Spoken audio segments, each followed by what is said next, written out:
Israeli কারাগারে অমানসিক নির্যাতন চালানো হয়েছে ফিলিস্তিনি বন্দীদের ওপর। নিয়মিত মারধর, অপমান, ইলেকট্রিক শক, অনাহার, বিনা চিকিৎসা ও বিবস্ত্র রাখার মতো অমানবিক আচরণ করা হয়েছে তাদের সাথে। ভয়াবহ সেই অভিজ্ঞতার বর্ণনা দিতে গিয়ে কারাগারকে কসাইখানার সঙ্গে তুলনা করেছেন মুক্তি পাওয়া ফিলিস্তিনিরা। গাজা যুদ্ধবিরতি চুক্তির আওতায় সোমবার ইসরায়েলি কারাগার থেকে মুক্তি পায় হাজারো ফিলিস্তিনি বন্দী। তাদের বাস গাজায় প্রবেশের পরই প্রিয়জনকে দেখতে ভিড় করেন স্বজনরা। মুক্তিপ্রাপ্ত প্রত্যেকের চেহারা ছিল মলিন, অস্বাভাবিকভাবে ওজনও কমেছে তাদের।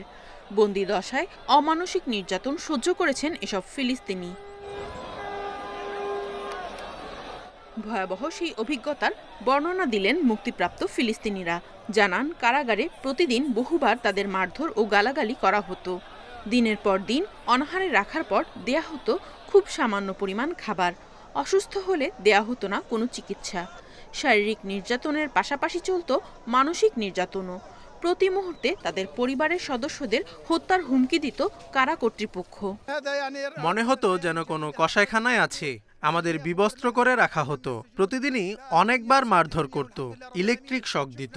প্রতি মুহূর্ত ভয় আর যন্ত্রণায় কেটেছে। সেখানে এত কষ্ট সহ্য করেছি যা ভাষায় প্রকাশ করার মতো না। কারাগারগুলোর অবস্থা খুবই ভয়াবহ।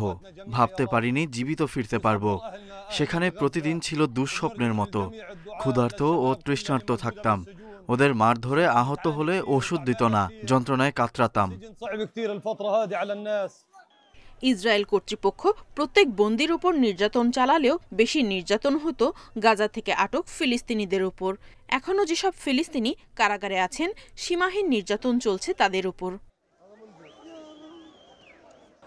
এদিকে সোমবার 154 ফিলিস্তিনিকে মুক্তি দিয়েই জোরপূর্বক নির্বাসনে পাঠিয়েছে ইসরায়েল। এই পদক্ষেপকে অমানবিক বলছে তাদের স্বজনরা। Nadia Tabassum, independent news.